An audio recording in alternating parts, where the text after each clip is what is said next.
Among all the city projects carried out over the last century, there is one in particular that has never been talked about enough. The project of a city that some would define as strange or extravagant, based on rules that were not only applied to the city itself, but which were the basis for the lifestyle of all its inhabitants. The Symmetrical City.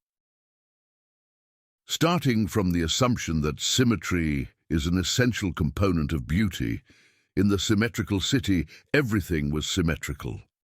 Buildings were symmetrical, shops were symmetrical, and even its inhabitants, at all times of the day, did everything to be as symmetrical as possible. Among the best-known characters in the city were the twins Amma and Eve, an example of almost perfect symmetry. The opera singer Ramona Symmetrica, the first to launch the double dog trend to be even more symmetrical. The barber Bob, specialized in strictly symmetrical cuts.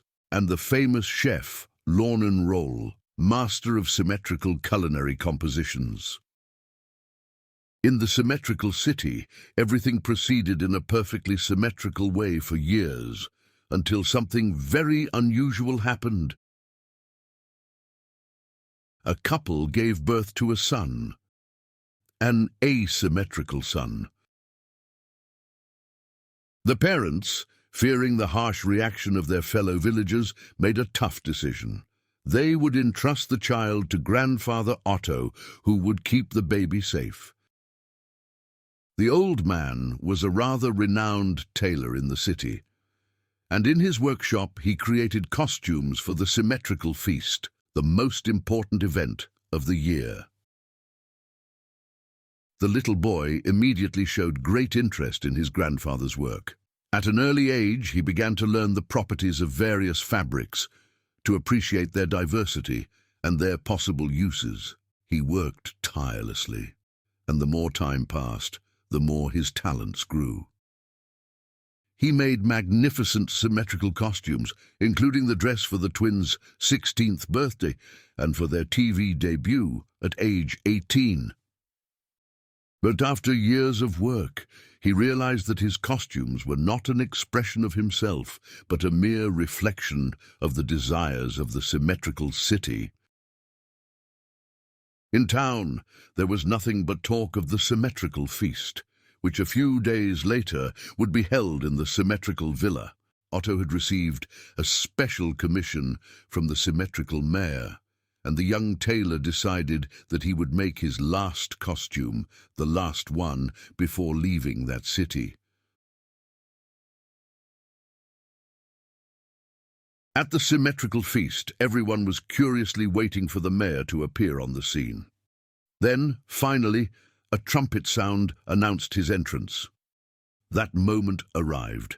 The mayor suddenly appeared, wearing something the Symmetrical City had never seen before, an absolutely asymmetrical costume. It will seem strange to most, but that simple gesture was so strong that it moved the soul of the entire city. After that night, nothing in the Symmetrical City was the same as before. Buildings changed in appearance, and people began to feel, for the first time, free to try new forms of expression. The twins began to do everything to be clearly distinguishable. Ramona abandoned the idea of having a double dog and adopted dozens of new dogs. Lornan Roll began to focus more on the taste of his dishes rather than their aesthetics, and Bob began to make haircuts and beards no longer symmetrical. And for all those who wonder where that nameless young tailor ended up, well, no one knows that. Maybe in the shadows of a basement, working on new creations, or in a distant land, weaving the fate of a new city.